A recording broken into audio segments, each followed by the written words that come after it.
In my family, I was never introduced plainly. "This is Michael," someone would say, always with a pause. "He never got married." The pause mattered more than the words. It carried everything they didn't say out loud. At weddings, relatives asked if I was still figuring things out.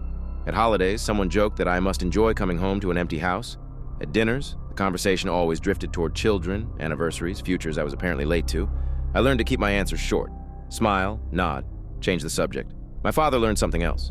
Before important events, weddings, milestone birthdays, reunions, he would quietly invent reasons for my absence. Michael couldn't get time off.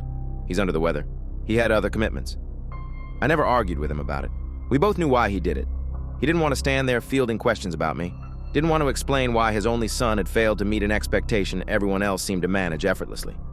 He never said he was disappointed, but it lived in the way he avoided my eyes when the topic came up. I worked, I saved, I kept my life small and controlled.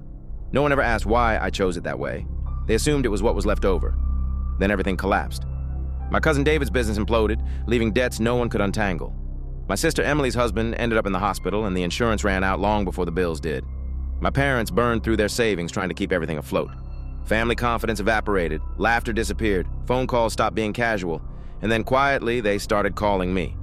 Not to check in, not to apologize, to ask. I listened. I asked questions. I moved money where it was needed. Not generously, carefully, with terms, with limits. No one teased me anymore. No one asked why I never married. They asked how I had enough, how I stayed calm, how I always seemed to have something left when everyone else was scrambling.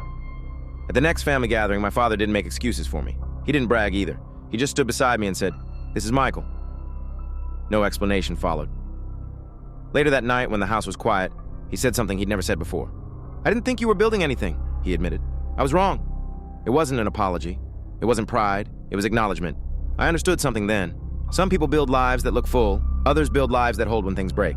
I didn't miss a milestone. I just chose one they didn't recognize until they needed somewhere to stand.